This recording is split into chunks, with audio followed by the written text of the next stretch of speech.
But I was not after their money. I was seeking their knowledge. In some cases, these people who had money have become dear friends. I've noticed that my friends with money talk about money. They don't do it to brag. They're interested in the subject. So I learn from them, and they learn from me. My friends who are in dire financial straits do not like talking about money, business, or investing. They often think it rude or unintellectual. So I also learn from my friends who struggle financially. I find out what not to do.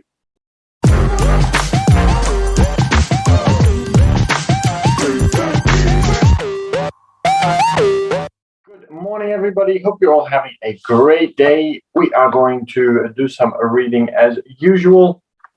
It's great having you all here today. And today we're going to be talking about choose friends carefully, the power of association. I think this is a very important one as per usual. Let's get into it so that you are motivated for the day. You've got some things to implement and think about, and you can create some great tasks to do and get them done so that you get closer and closer to your goals. First of all, I do not choose my friends by their financial statements. I have friends who actually have taken a vow of poverty, as well as friends who earn millions every year. The point is that I learn from all of them. Now, I'll admit that there are people I have actually sought out because they had money. But I was not after their money. I was seeking their knowledge. In some cases, these people who had money have become dear friends. I've noticed that my friends with money talk about money. They don't do it to brag. They're interested in the subject. So I learn from them, and they learn from me. My friends who are in dire financial straits do not like talking about money, business, or investing. They often think it rude or unintellectual. So I also learn from my friends who struggle financially. I find out what not to do, which is also very, very important. So yes, I'm going to definitely agree with a lot of this and say that you want to be able to learn from people who are smart and have great ideas and great strategies. And that could be people with money. It could be people without money. It depends on what you want to learn from them. When it comes to finances and money, you definitely want to have a look at people who are successful in order to be able to learn from those. And people who are not successful, you can learn from them what to avoid and what not to do. But there are different people that are going to bring great joy to your life in different ways. If somebody is not bringing you joy, if somebody isn't bringing you learning, if somebody isn't bringing you excitement when you meet them, then that might not be a really great person for you to be able to spend time with. So surround yourself with people that bring you the things that you want in life, that spark excitement and energy in your life. And when you surround yourself with those people, then you are going to be a ball of energy that is going to create amazing things. I have several friends who have generated over $1 billion in their short lifetimes. The three of them report the same phenomenon. Their friends who have no money have never come to ask them how they did it. But they do come asking for one of two things, or both, a loan or a job. Warning, don't listen to poor or frightened people. I have such friends, and while I love them dearly, they are the Chicken Littles of life. To them, when it comes to money, especially investing, it's always the sky is falling, the sky is falling. They can always tell you why something won't work. The problem is that people listen to them, but people who blindly accept doom and gloom information are also Chicken Littles. As the old saying goes, birds of a feather flock together. If you watch business channels on TV, they often have a panel of so-called experts. One expert will say the market is going to crash, and the other will say it's going to boom. If you're smart, you listen to both. Keep your mind open, because both have valid points.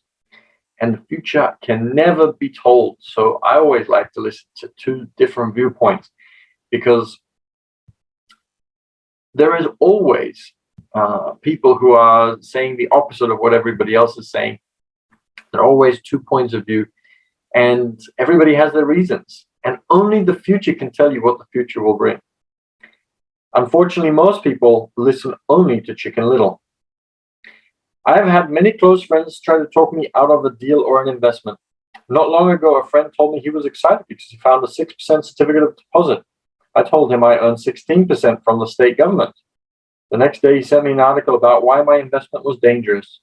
I've received 16% for years now, and he still receives 6%.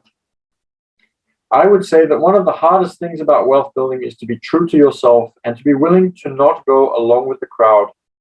This is because in the market, it is usually the crowd that shows up late that is slaughtered. If a great deal is on the front page, it's too late in most instances. Look for a new deal. As we used to say as surfers, there is always another wave. People who hurry and catch a wave late usually are the ones who wipe out.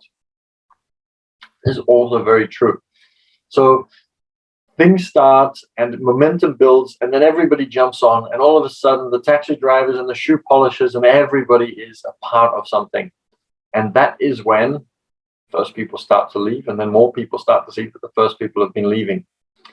I was talking to a friend yesterday about NFTs, and he was talking about the fact that it took a lot of time for him to put it all together. That he was supporting a friend, and that's why he did it. And that he hasn't really made a lot of money out of it. So yes, you will read about a lot of people who are making a lot of money out of NFTs. But there are also, a lot of NFT sales that are leading to very, very little. So make sure that you do your homework. And it's not saying that you can't make anything with NFTs. So there are people who will say that you can, and there are people who will say you can't. And there are people who need to cough. But the point being that there will always be people for and against. Do your own research and speak to both sides. Learn what you can. Learn what you need to avoid. Learn about NFTs and where they are not working, which ones are not going to generate an income for you. And then talk to people who are generating an income and find out what they are doing differently so that you can make your own decision on whether you want to do it or not. But if you do decide to do it, if it is something that you say, this is for me, then you're going to do it in the smart way, and you're going to do it in the way that people who are succeeding are doing it. And then you're going to have a much better time, rather than if you did want to do it and you get talked out of it, or if you did want to do it but you do it the wrong way. So an NFT is, it's called a non-fungible token, and it is linked to cryptocurrency. So it uses the blockchain, which is a tracking device that allows all computers around the world to take a small little piece of everything and then use it all as a combined to verify who owns what. It's the same as what the bank does with your money. So your bank takes your money and then it lends it to somebody else, and then that person has to pay certain portions of that off. And so all banks really do is they track transactions. Now, the blockchain is a way of tracking those transactions, but instead of just one or two banks tracking it together, now it is a whole network of computers that all track it together. And so in order to be able to see who owns something, no one individual can see who owns it. So it's not like the bank where the bank can see all of your transactions. In this case, all the separate computers just have a tiny little piece of that information. When it's all brought together, then you can see who owns it. So all of the computers on the whole network need to be active in order to be able to share that information so that everybody can see what that is. And so NFTs are things that cannot be changed. So non-fungible means that it is an item of which there is only one. So in a computer game, you can buy little items. So you might be able to buy like a little hammer or a bow and arrow, or you can buy a costume. And in this case, there is artwork online that you can buy, which is also verified to be original. There's only one owner. So you can see photos of it online, but you don't own it. One person owns it, and it's the blockchain that will recognize who the owner is. And those have been selling for Ethereum, which is a kind of cryptocurrency. And that is then appreciating in value. Now, there are some collections that are appreciating value extremely fast. There are some that are worth 7, 8, 900,000, over millions of dollars. And they started at a relatively low cost. There are others, such as the one that my friend bought, which I think have not really appreciated very much at all. I think his is still the same value that they were to start off with.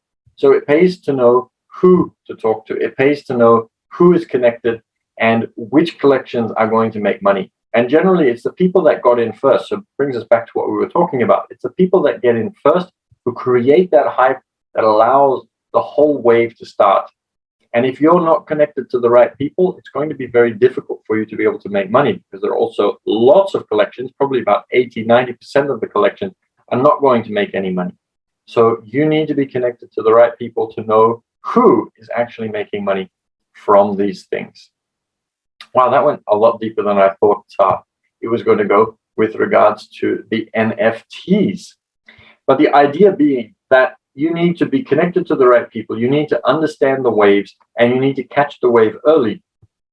Because a lot of the people that catch the wave at the end, there are now so many people on that wave that you all bump into each other, and most of those do not end up making any money.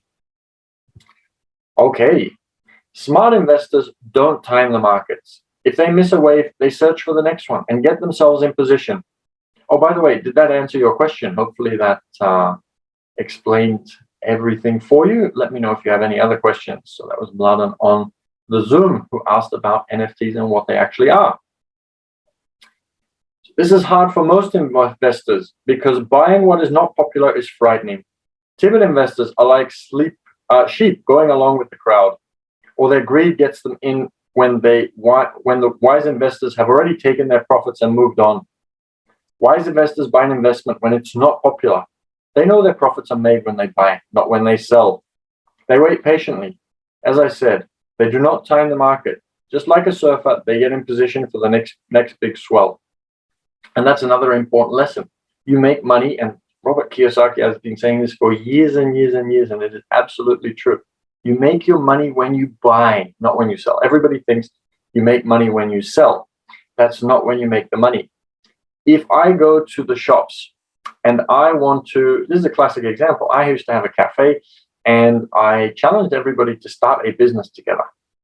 So it was a cash flow club in my cafe. I challenged everybody to make some money together. And one guy wanted to go and buy some flowers and then on-sell those flowers. But he wanted to buy the flowers at retail price, which means that, let's say that a bouquet of roses costs $5 for 12 roses. He wanted to buy them at $5 and sell them at $6. The challenge with that is that you can go to any florist and buy them for $5. So why would anybody want to buy them at $6?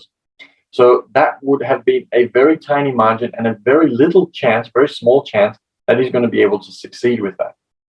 Instead, what you need to do is you need to buy retail. So you need to get them cheaper. So if I can get those flowers for $3, then I can sell them at $5, just like everybody else.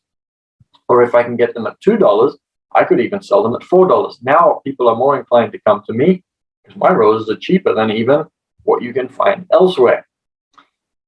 So with property and other investments, the same is true. So let's say that houses at the moment in my area cost, let's say $800,000. Now, if I buy a house for $800,000, tomorrow I can only sell it for $800,000 unless I do renovations or do other things. I'm only going to be able to sell it for $800,000 because that's what the market is. Now, if the market is appreciating, I might be able to sell it for $900,000 next year, but I have to wait 1 year and the prices might have gone up by $100,000. If the market is depreciating, then I'd be in real big trouble because I bought for $800,000, but now I can only sell for $700,000. That would be a bit of an issue. So I'd have to hold on to the property longer, or I'd have to take a loss. But if I am able to find a property that has some issues around it that are not really big issues. Let's say, for example, the owner just died and the bank wants to get rid of it quickly, or somebody defaulted on their mortgage and the bank wants to get rid of it quickly. The bank might be willing to sell it for $600,000 just to get rid of it as quickly as possible. Now, if the market is 800 and I buy at 600, if tomorrow I need to sell it, I can already sell it for 800,000, which means I can make profit of 200,000. If the market goes down in 1 year and it goes down to 700,000, even then I can still make a profit of 100,000 by selling it because I bought it much cheaper than the actual market price was when I bought it. And if it goes up by 100,000, if I can now sell it for 900,000, I've now made 300,000 from that deal. So if you can buy something, what they call wholesale rather than retail, then I've already created a bit of a margin into that price, which means that I now have a much better leverage over my potential profits. So it is always extremely important. The money is made when you buy. So if you buy an 800,000 property for 600,000, then it doesn't really matter if the market goes up or down. Obviously, you want to see if you can buy in the right area that the price will go up, and you will make a lot more than everybody that buys at 800,000. But the point being, you want to be able to buy it at the right price so that you can make a profit no matter what happens. Okay. When they buy, not when they sell. They wait patiently. As I said, they do not time the market. Just like a surfer, they get in position for the next big swell. It's all insider trading. There are forms of insider trading that are illegal, and there are forms of insider trading that are legal. So, for example, if you know people and they have a really great deal and they only give that to their friends, that's insider trading, but that's legal. But if I get information about a company before everybody else does on the stock market, then I am in a bit of trouble. Or if I know somebody that works inside the company and they give me information that nobody else has access to, that again is illegal. The only distinction is, how far away from the inside are you? This is why it's so important to have good connections. The better your connections, the better you're going to be able to get your investments. The reason you want to have rich friends is because that is where the money is made. It's made on information. You want to hear about the next boom, get in and get out before the next bust. I'm not saying do it illegally, but the sooner you know, the better your chances are for profits with minimal risk. That is what friends are for, and that is financial intelligence. And also, very, very successful friends are going to be able to get you into deals that you otherwise wouldn't be able to get into. Successful friends are going to be able to look out for you and give you all sorts of different information. And that is that part of the chapter for today. I hope you enjoyed and got a lot out of that one. I certainly enjoyed reading for you and sharing my ideas. And I would love to hear back from you as well. So if you'd like to watch more of those videos, first of all, make sure that you go to the Passive Cashflow Club, because we've got them all recorded and you can watch all of them with my commentary, especially if you are jumping in and feel a little bit lost because we're in the middle of the book, or actually close to the end of the book. If you subscribe, you'll also be able to see some of the other videos that we are uploading. I made some videos yesterday, which hopefully either today or tomorrow, or maybe the day after, will be uploaded onto YouTube. So that would be extremely good, and always appreciate a like. So look forward to seeing you at the Passive Cashflow Club, and feel free to leave a comment as well. If you'd like to know more about Robert Kiyosaki, cash flow clubs, and plain cash flow, but also a version that Mladen, who's watching on Zoom, and I created, which takes it to a whole new level. It's an online version that is even more realistic with real taxation scenarios. It has more realistic features around getting downsized, lots of different things, stock market things that we're working on at the moment. It is a lot of fun, but also extremely educational, and will help you implement all of these things that we've been talking about in this series. So if you'd like to know more about that, or if you'd like to just get in touch with me as well, then feel free to reach out on Instagram. You can first of all see what I'm up to, and then you can also reach out through private message. You can find me there at business_team_6_official. I would love to hear from you. I'd love to get to know more of you from Bigo. You can message me on Bigo, but I have a lot of spam there, so it is very challenging to get back to you all. But if you go to Instagram, I will know that you are legitimate, and I am happy to get back in touch because I don't have any spam, so I'll just answer you on Instagram. So business_team_6_official. I would love to get to know more of you and have a chat about finance and investing and all sorts of different things.